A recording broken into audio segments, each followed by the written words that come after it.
Keputusan DPR pada akhirnya adalah keputusan segelintir elit, bukan hasil diskusi rasional para wakil rakyat yang dipilih melalui pemilu. Bisa dimengerti kan kenapa sekarang muncul olok-olok Dewan Perwakilan Ketua Partai.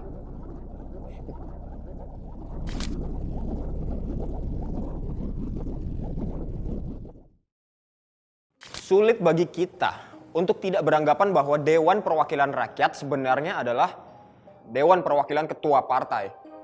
Sinyal ini diungkapkan dengan gamblang oleh Ketua Komisi Hukum DPR Bambang Pacul dalam rapat dengar pendapat dengan Menko Polhukam Mahfud MD. Nah, dalam RDP itu, Pak Mahfud meminta DPR untuk segera mengesahkan RUU perampasan aset yang jelas akan berguna untuk menyita harta mencurigakan pejabat jika tak bisa membuktikan asal-usulnya halal. Tapi jawaban Bambang Pacul justru seperti ini. Republik di sini ini gampang Pak Senayan nih. Lobbynya jangan di sini Pak. Ini Korea ini semua nurut bosnya masing-masing. Di sini boleh ngomong kalah Pak. Bambang Pacul ditelepon, Ibu Pacul berhenti.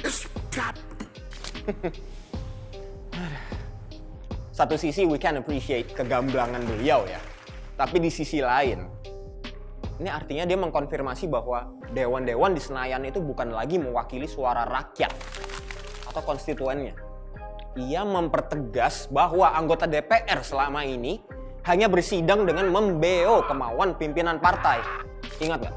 Berapa banyak RUU yang ditentang oleh rakyat tapi berujung lolos menjadi produk undang-undang resmi. Pengesahan Perpu Cipta Kerja, revisi Undang-Undang Komisi Pemberantasan Korupsi, dan pengesahan RUU Ibu Kota Negara. Semua RUU itu disahkan dengan kilat oleh DPR tanpa sepenuhnya menyerap aspirasi publik. Justru RUU tindak pidana kekerasan seksual malah lambat banget diloloskan. Padahal saat itu korban kekerasan terus berjatuhan. Sikap Dewan seperti ini menjelaskan kenapa partai seperti PDIP berkukuh pemilu dilakukan dengan sistem proporsional tertutup. Karena itu akan memperkuat posisi partai dalam menentukan siapa saja yang akan duduk di Senayan. Keputusan DPR pada akhirnya adalah keputusan segelintir elit, bukan hasil diskusi rasional para wakil rakyat yang dipilih melalui pemilu. Bisa dimengerti kan kenapa sekarang muncul olok-olok Dewan Perwakilan Ketua Partai. Teranyar, kuasa partai yang berlebihan bahkan menjadi semacam intervensi terlihat di kasus penolakan timnas Israel untuk Piala Dunia U20. PDIP pimpinan Megawati Soekarno Putri melalui beberapa kader partainya memprotes keikutsertaan Israel dan mengaku berempati pada perjuangan kemerdekaan Palestina. Yang paling menggelikan ya dari sikap PDIP itu adalah pada bulan Maret 2022, Ketua DPR dan Putri Megawati yaitu Puan Maharani justru menjamu 4 anggota parlemen Israel dalam sidang Inter-Parliamentary Union di Bali. Lini masa politik elit di negara ini diwarnai politik dagang sapi. Tak peduli apakah mereka bertentangan atau berangkulan. Kepentingan orang banyak dan norma-norma demokrasi selalu diabaikan.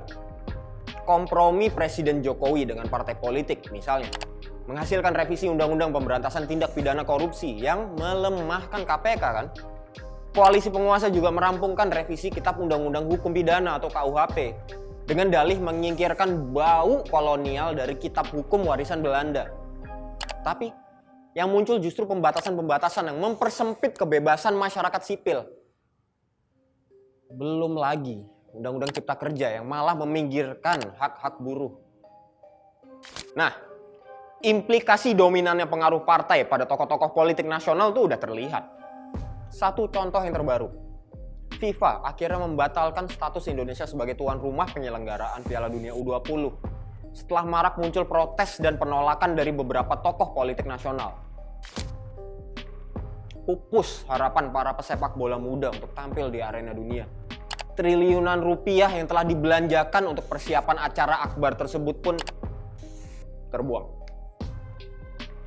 Permintaan Mahfud MD untuk mempercepat pengesahan RUU perampasan aset dan kisruh penyelenggaraan Piala Dunia U20 akhirnya membuktikan bahwa urusan publik tidak lepas dari kepentingan kekuasaan dan urusan sempit politik elektoral segelintir elit. Ya nggak? terserah sih, tergantung kalian gimana menurut kalian. Yang pasti saya Ricky, sampai jumpa di fokus selanjutnya.